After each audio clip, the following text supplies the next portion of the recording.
पाटील यांना 7 मतं मिळाली आहेत। पंकजा मुंडे विजयी झालेत। आताची महत्त्वाची बातमी, पंकजा मुंडे यांनी आपला विजयी कोटा पूर्ण केलेला आहे आणि पंकजा मुंडेंना 26 मतं या ठिकाणी मिळालेली आहेत। 3 अतिरिक्त मतं हे पंकजा मुंडेंना मिळाली आहेत आणि पंकजा मुंडे या विजयी झालेल्या आहेत। आताची महत्त्वाची बातमी, पंकजा मुंडे या दुसऱ्या विजयी उमेदवार आहेत। टिळेकरांनंतर आता पंकजा मुंडे विजयी झालेले आहेत। 3 अतिरिक्त मतं घेऊन भाजपच्या पंकजा मुंडे या विजयी झाल्यात। तर परिणय फुके सुद्धा विजयी झालेत। परिणय फुके सुद्धा विजयी झालेले आहेत। भाजपचे 3 उमेदवार या ठिकाणी विजयी झालेत। पंकजा मुंडे 26 मतं घेऊन या ठिकाणी विजयी झालेले आहेत। परिणय फुके यांना देखील 26 मतं मिळालेली आहेत, तर योगेश टिळेकर यांना देखील 26 मतं या ठिकाणी मिळाली आहेत। 23चा कोटा होता, मात्र भाजपने कोणतेही रिस्क या ठिकाणी घेतलेली नाही आणि भाजपचे 3 उमेदवार या ठिकाणी विजयी झालेले आहेत।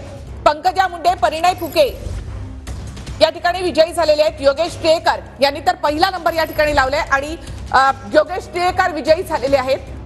जयंत पाटील आता 8 मतं त्यांना मिळालेली आहेत आणि जयंत पाटील आता विधान भवनामधून निघून गेलेले आहेत। चेकापचे जयंत पाटील मतमोजणी केंद्रावरून निघून गेलेत। त्यांना अवघी 8 मतं या ठिकाणी मिळालेली आहेत।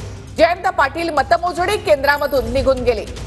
जयंत पाटील यांना शरद पवार गटानं पाठिंबा दिला होता, मात्र जयंत पाटील यांना केवळ 8 मतं या ठिकाणी मिळालेली आहेत।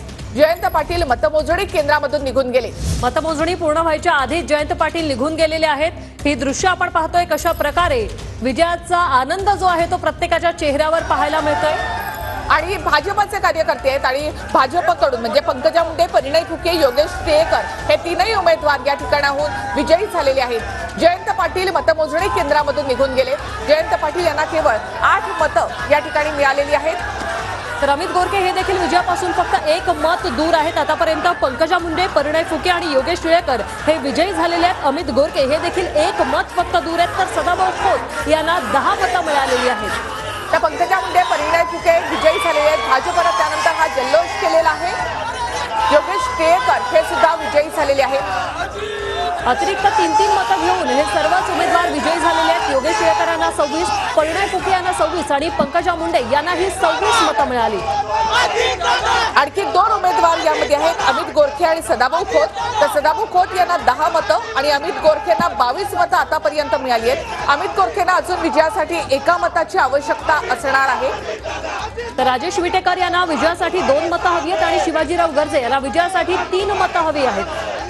भाजपच्या 3 उमेदवारांनी सगळ्यात आधी विजय मिळवलेला आहे। पंकजा मुंडे यांचे तर विजयाचे बॅनर या आधीच लागलेले होते।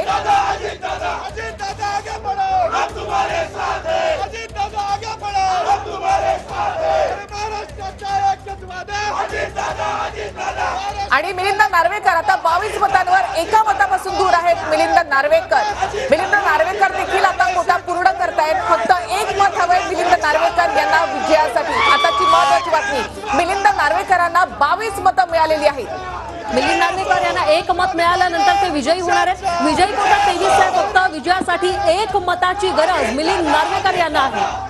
तर काँग्रेसकडे 37 आमदार असून सुद्धा प्रज्ञा सातव अद्याप 19 वर आहेत। मिलिंद नार्वेकर यांनी मात्र आघाडी घेतलेली आहे आणि 22 मतांवर आता मिलिंद नार्वेकर हे पोहोचलेले आहेत। 1 मताची विजयासाठी त्यांना आवश्यकता आहे। तर चेकापचे जयंत पाटील यांना अवघी 8 मतं मिळाली आहेत आणि जयंत पाटील मतमोजणी केंद्रावरून इथून निघून गेलेले आहेत। मात्र मिलिंद नार्वेकर यांच्या निकालाकडे सगळ्यांचं लक्ष आहे। 22 मतं आतापर्यंत त्यांना मिळाली। विजयासाठी अवघ्या 1 मताची त्यांना गरज आहे। मिलिंद नार्वेकर यांना आतापर्यंत 22 मतं मिळाली, तर प्रज्ञा सातव यांना 19, अमित गोरखे यांनाही 22 मतं मिळाली। त्यांना अवघ्या 1 मताची गरज आहे।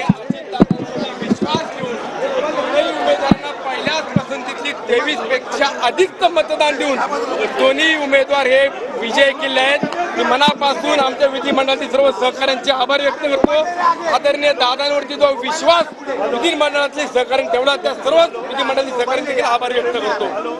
पहिल्याच पसंती